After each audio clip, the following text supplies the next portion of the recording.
જય માતાજી મિત્રો, આપ જોઈ રહ્યા છો આપણી ચેનલ ગુજ પરિવારમાં આપનું હાર્દિક સ્વાગત છે। તો મિત્રો, આજના વિડીયોમાં આપણે જોઈશું જેઠ વદ સંકટ ચતુર્થી। તે ગણાધ્યક્ષ સંકટ ચતુર્થી પણ કહી શકાય, કારણ કે ભગવાન શિવે ગણેશજીને ગણના સેનાપતિ તરીકે પ્રતિષ્ઠિત કર્યા છે, માટે ગણાધ્યક્ષ ગણપતિ તરીકે પણ ઓળખાય છે। હવે જાણીશું વ્રત કેવી રીતે કરવું, કોણ કરી શકે, પૂજા કઈ રીતે કરવી અને કઈ રીતે તેની વિધિ કરવી તે બધું જાણીશું। પરંતુ જો આપ મને પહેલીવાર સાંભળી રહ્યા છો અને આપને ધાર્મિક વિડીયો સાંભળવા ગમતા હોય તથા વ્રત કથાને લાગતા વિડીયો જોવા ગમતા હોય તો આપણી ચેનલ આ ગુજ પરિવારને અવશ્ય સબસ્ક્રાઈબ કરી રાખજો અને તેની બાજુના બેલ આઇકનને પણ દબાવી દેજો, જેથી આપણી ચેનલમાં આવતા ધાર્મિક વિડીયો તમારી સુધી પહેલાં પહોંચી શકે। દર્શક મિત્રો, આ વ્રત કરવાની રીત એકદમ સહેલી છે।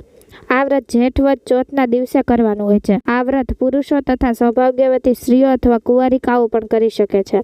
વ્રત કરનારે વહેલી સવારે ઉઠીને સ્નાનાદિથી પરવારીને સ્વચ્છ ધોયેલા કપડાં પહેરીને ઉત્તર અથવા પૂર્વ દિશા તરફ મુખ રાખીને સ્વચ્છ વસ્ત્ર બેસવું, પવિત્ર જગ્યાએ પાટલા અથવા બાજોઠ પર લાલ કપડું અથવા કોરો રૂમાલ પાથરી તેની ઉપર સોનું, ચાંદી, પિત્તળ કે માટીની ગણેશજીની મૂર્તિની સ્થાપના કરવી, અથવા મૂર્તિ ન હોય તો 3 સોપારી લઈને પણ સ્થાપના કરવી અને સાથે ગણેશજીની પૂજન કરવું। ગણેશજીનું ધ્યાન ધરીને પંચોપચાર, દશોપચાર કે ષોડશોપચાર વિધિથી ગણેશજીની શ્રદ્ધાપૂર્વક પૂજા કરવી તથા કંકુ, સિંદૂર અને હળદરથી પૂજા કરવી અને લાલ રંગના ફૂલ ચઢાવવા।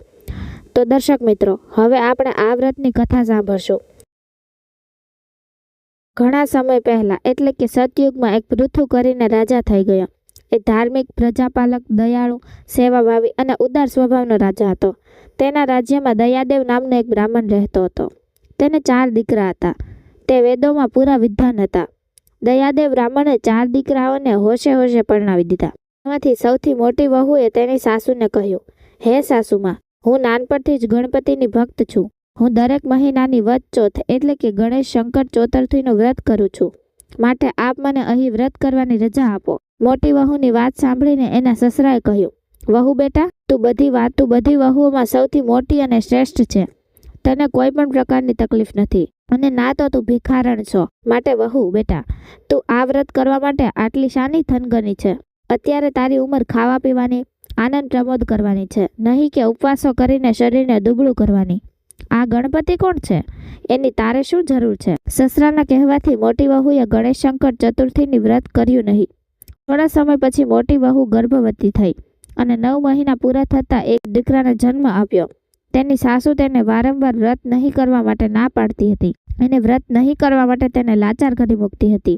આથી મોટી વહુને ખૂબ દુઃખ થતું હતું। છતાં તેનો દીકરો યુવાન થઈ ગયો અને એના લગ્નનું નક્કી કર્યું। વ્રત નહીં થવાને કારણે ગણેશજી કોપાયમાન થઈ ગયા। તેના દીકરાના લગ્ન સમયે વરવહુ ફેરા ફરતા હતા ત્યારે તેના પુત્રનું અપહરણ કરી લીધું।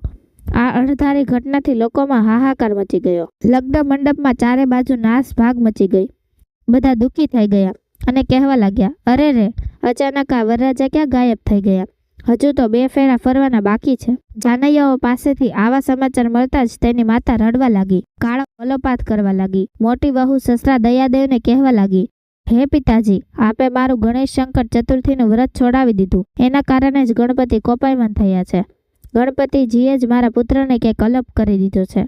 મોટી વહુની આ વાત સાંભળીને તેનો સસરો ઘણો જ દુઃખી થયો। ત્યારબાદ સસરાએ ઘરના દરેક સભ્યને હુકમ કરી દીધો કે ઘરના દરેક સભ્ય દર મહિને ગણેશ સંકટ ચતુર્થી અવશ્ય કરવાની જ છે। ત્યારથી જ સસરાએ પોતે પણ તરત જ ફળ પ્રદાન કરનારું ગણેશ સંકટ ચતુર્થીનું પાવનકારી વ્રત કરવાનું શરૂ કરી દીધું। એક સમયની વાત છે, વેદોનો જાણકાર પણ હાલત ગરીબ હોવાથી એક બ્રાહ્મણ તેને ઘેર ભીખ માંગવા માટે આવ્યો। તે વખતે મોટી વહુએ આંગણું સાફ કરતી હતી। પેલા બ્રાહ્મણે તેને કહ્યું, હે દીકરી, ઘણા દિવસોથી ભૂખ્યો છું, માટે મને એટલી ભીખ આપ કે હું મારું પેટ ભરી શકું। ધાર્મિક માનસ ધરાવતી વહુએ બ્રાહ્મણનો આદર સત્કાર કર્યો અને તેને પેટ ભરીને ખવડાવ્યું। ત્યારબાદ તેને વસ્ત્ર વગેરે દાનમાં આપ્યા। વહુની સેવા ચાકરીથી પ્રસન્ન થઈને પેલા બ્રાહ્મણે કહ્યું, હે દીકરી, હું તારા પર ઘણો પ્રસન્ન થયો છું। તું તારી ઈચ્છા અનુસાર મારી પાસેથી વરદાન માગી લે।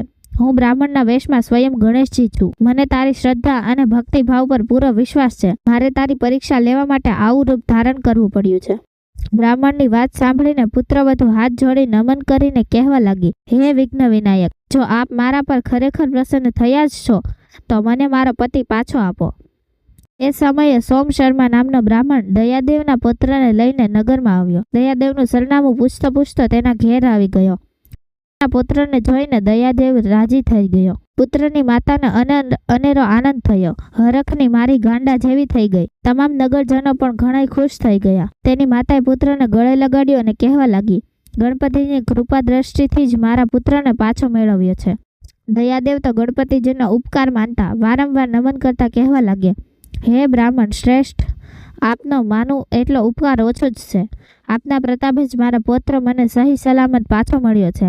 સોમદેવે સોમ શર્માને ઘણા માન સાથે જમાડ્યો. વસ્ત્રોનું દાન તથા એક ગાયનું દાન કર્યું. દયાદેવે લગ્નનો મંડપ ફરીથી સજાવ્યો અને પુત્રના અધૂરા રહેલા લગ્ન ધૂમધામથી કર્યા. તો દર્શક મિત્રો, આપને આ વિડીયો કેવો લાગ્યો તે કમેન્ટમાં જણાવશો અને સાથે જય માતાજી અથવા ઓમ નમઃ શિવાય જરૂરથી લખજો. જો તમને ધાર્મિક વિડીયો જોવા અને સાંભળવા ગમતા હોય તો આપણી ચેનલ ગુજ પરિવારને અવશ્ય સબસ્ક્રાઈબ કરી લેજો અને બાજુના બેલ આઇકનને દબાવી દેજો, જેથી તમને આપણી ચેનલના વિડીયો સૌથી પહેલાં મળી શકે. મને અંત સુધી સાંભળવા બદલ આપનો ધન્યવાદ.